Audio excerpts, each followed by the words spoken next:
Good morning everyone. Welcome back once again to the channel जिसका नाम है।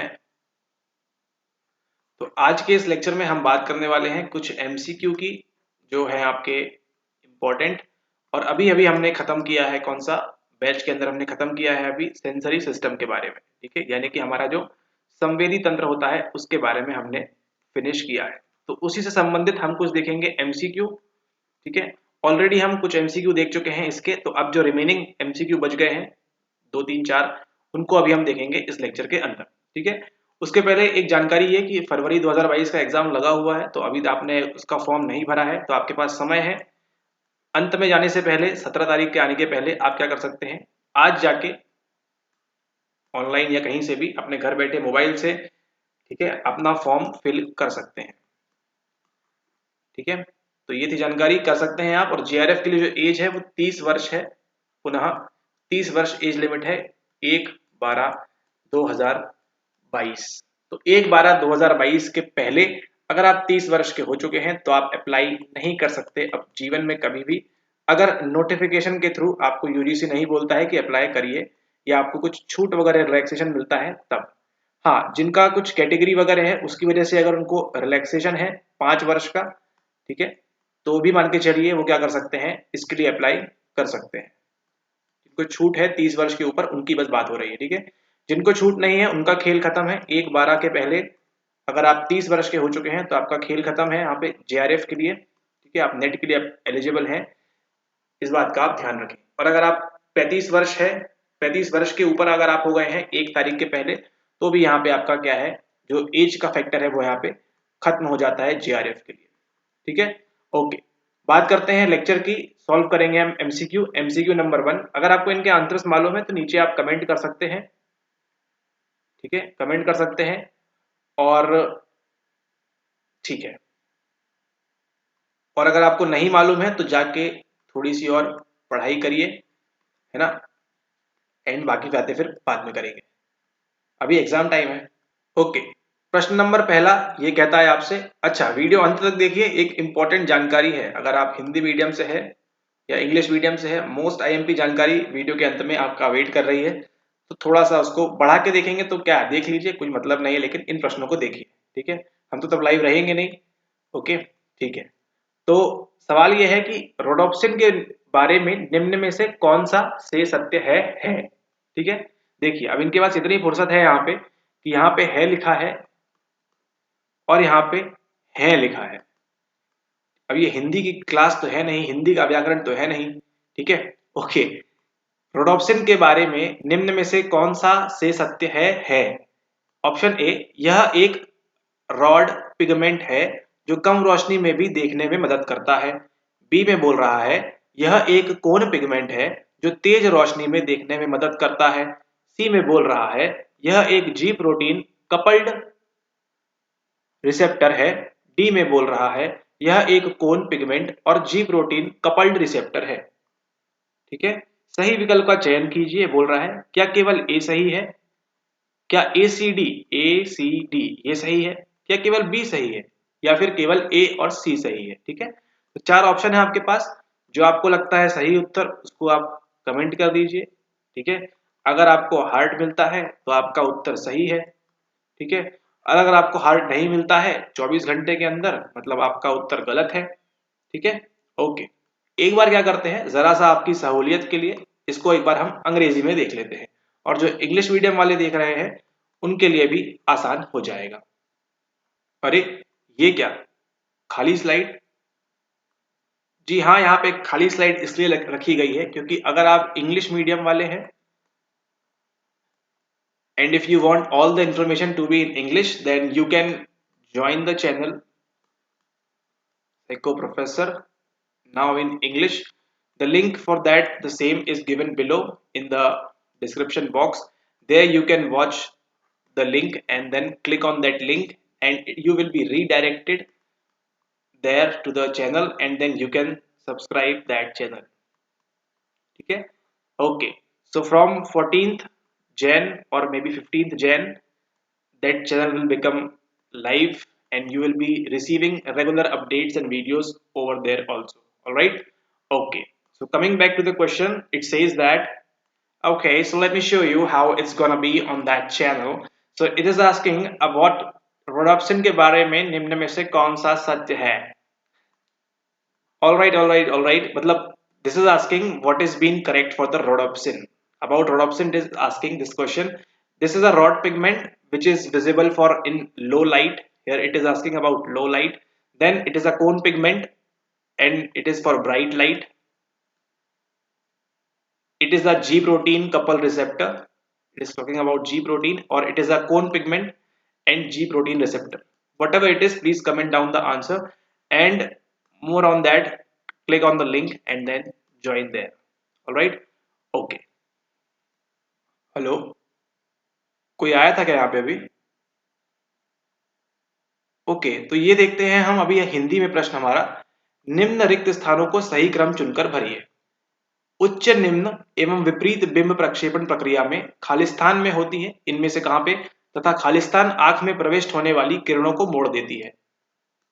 तथा वस्तु के ऊपरी भाग से किरणें खालिस्तान पर प्रेषित होती हैं जो खालिस्तान के निम्न भाग पर पड़ती हैं.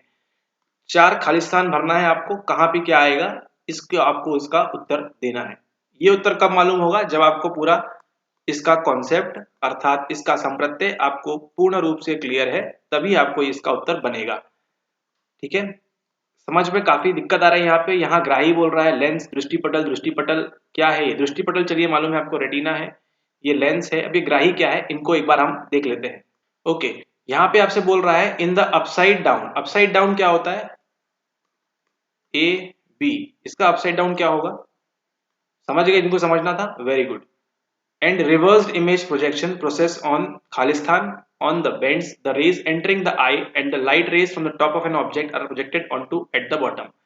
Receptors आएगा lens, retina, retina, lens, retina, receptors, retina, retina, lens, receptors, retina. Full confusion. एक ही समाधान है क्या? Watch lectures regularly. ठीक है, ओके. तो इसका आंसर करिए आप नीचे कमेंट में, क्या होना चाहिए इसका राइट आंसर. और इसके लिए देखिए आपको पूरा वर्किंग मालूम होना चाहिए. ठीक है, किस प्रकार से कार्य करता है. ठीक है, अब चलते हैं अगले सवाल के ऊपर. अरे, त्वचा संग्राहकों के प्रकार और संवेदी कार्य. अरे, ये तो हमने पढ़ा ही नहीं था. Meissner कॉर्पस्कुलस, पेसिनियन कॉर्पस्कुलस, कराउस and bulb. अच्छा, कराउस क्या है? स्वतंत्र स्नायु एंडिंग, ठंड, दर्द, स्पर्श, दबाव. अच्छा, इसमें आपको क्या करना है? आपको सही विकल्प का चयन कीजिए. सही विकल्प का चयन कीजिए कि त्वचा संग्राहकों के प्रकार दिए हैं. अच्छा, ये प्रकार होते हैं. और यहाँ पे दिया है आपको संवेदी कार्य. किसका कौन सा कार्य है वो आपको मैच करना है. ठीक है, करेक्ट आंसर आपको कमेंट करना है. 24 घंटे के अंदर सही हुआ तो आपको मिलेगा एक दिल.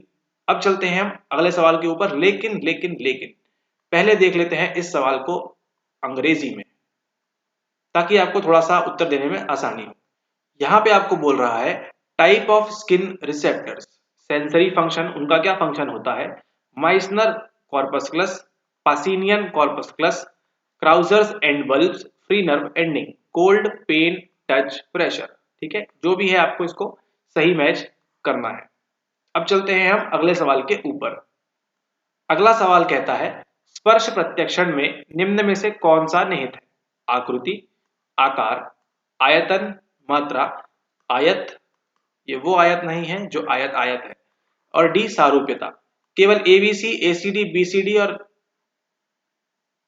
नीचे से क्या मतलब है आपको, है ना? ठीक है, नीचे करिए इसका करेक्ट आंसर कमेंट. एक बार इस सवाल को अंग्रेजी में भी देख लेते हैं. What comprises haptic perception. सबसे पहले आपको ये मालूम होना चाहिए व्हाट इज हैप्टिक. ठीक है, ये कराया आपको. शेप, साइज, वॉल्यूम और identity. ABC, ACD, BCD, ABD. क्या होगा करेक्ट आंसर? इसको आप नीचे कमेंट कर सकते हैं. ठीक है, और वीडियो को लाइक कर दीजिए. ये था इसका सेशन का लास्ट सवाल.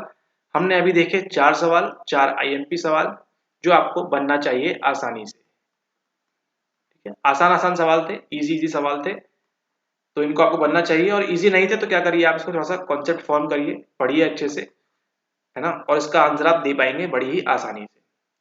कुछ भी कंफ्यूजन आपको नहीं होगा. और शेयर कर दीजिए अपने फ्रेंड्स के साथ.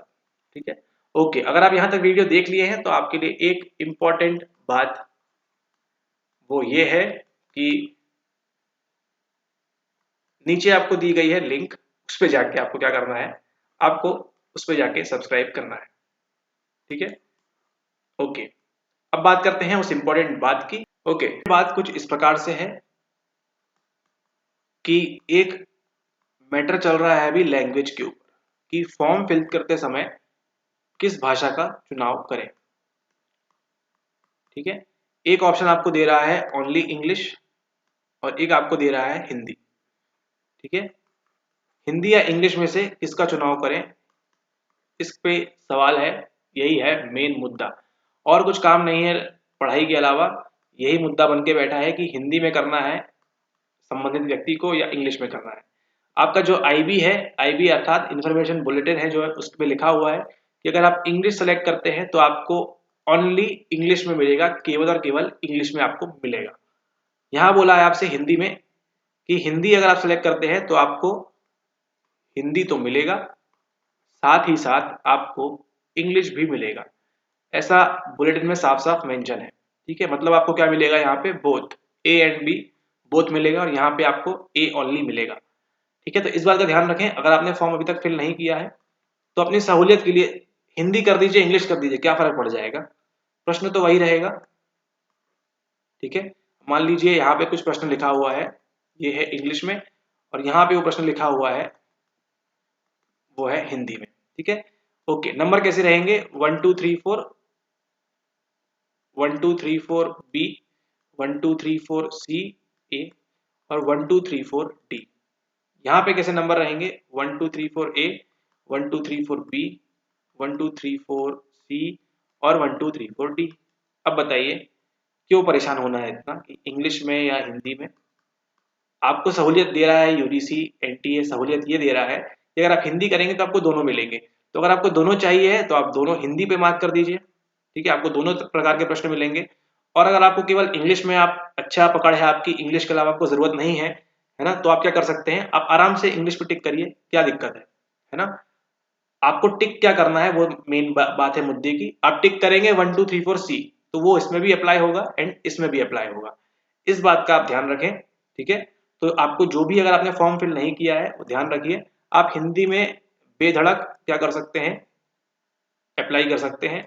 और जो हिंदी मीडियम वाले हैं वो ऑब्वियसली बट ऑब्वियस बात है, वो किस में अप्लाई करेंगे, वो हिंदी में करेंगे। तो आप आराम से अपना हिंदी में करिए, हिंदी के साथ साथ आपको इंग्लिश फ्री में मिल रहा है, तो क्या दिक्कत है। ठीक है, हाँ, और जो इंग्लिश मीडियम वाले हैं वो आराम से इंग्लिश मीडियम में करिए, क्या दिक्कत है आपको, जब इंग्लिश में सब दिया हुआ है, इतना सारा सब चीजें हैं, डेटा है, तो आपको हिंदी की तरफ क्यों भागना है। ठीक है, तो एक हाथ दो प्रश्न ही ऐसा होता है जिसमें आप हिंदी की तरफ जाएंगे। ठीक है, तो उतना अगर आपको रिस्क लेना है तो आप हिंदी कर दीजिए और दोनों में दे दीजिएगा उत्तर, और बाकी फिर क्या है, बाकी फिर आप इंग्लिश के महारथी हैं ही, तो इंग्लिश में दिक्कत है ही नहीं कुछ। ऐसा कुछ समझने की, अब एक आध वर्ड समझ में नहीं आ रहा तो उसके लिए आप उसी के लिए आप देखेंगे ना, 100 के 100 प्रश्नों को तो आप देखेंगे नहीं हिंदी में। जो इंग्लिश मीडियम वाले हैं उनकी बात हो रही है। ठीक है, हिंदी मीडियम वाले आप देख सकते हैं। ठीक है, आपको छूट दी गई है, आप देख सकते हैं। इंग्लिश मीडियम वालों को जरूरत नहीं है, 100 में से केवल 98 प्रश्न तो अंग्रेजी में सॉल्व करेंगे, एक हाथ को देखने की जरूरत होगी, तो वो करके भी आपसे मतलब क्या है। ठीक है, क्योंकि वो जो प्रश्न आप देखेंगे हिंदी में, वो भी कौन सा देखेंगे, जो आपको नहीं बन रहा है। ठीक है, और जो नहीं बन रहा होगा उसका आपने पढ़ाई नहीं किया होगा, आपने रिविजन नहीं किया होगा। ठीक है, ओके, तो इस हिसाब से भर सकते हैं, आपको जो भी भरना है। मोस्ट अप्रोप्रिएट ये है कि आप हिंदी सेलेक्ट करिए, और हिंदी से आपको इंग्लिश भी मिलेगा। वहां लिखा हुआ है साफ साफ कि हिंदी के साथ साथ आपको इंग्लिश भी मिलेगा। तो आराम से कर दीजिए, हिंदी दोनों में लीजिए पेपर, इंग्लिश में भी दीजिए, हिंदी में भी दीजिए, जैसी आपकी मर्जी है वैसा दीजिए। ठीक है, ओके। अब हम चलते हैं, क्लास की टाइमिंग हो जाइए। ठीक है, ओके, मिलते हैं आपसे अगले लेक्चर में, बात करेंगे हम। नेक्स्ट लेक्चर में हम उठाएंगे आपके लिए पर्सोना। ठीक है, और फिर आपके लिए लेके आएंगे एक वेस्लर के ऊपर, हमको बोला है वेस्लर के ऊपर बनाना है, तो हमने कहा ठीक है। और एक और था आपका टॉपिक जो होगा आपके आरएम से संबंधित, तो उसको भी उठाएंगे। ठीक है, ओके। और उसी के साथ साथ इंग्लिश मीडियम वाले आ जाइए, वेलकम।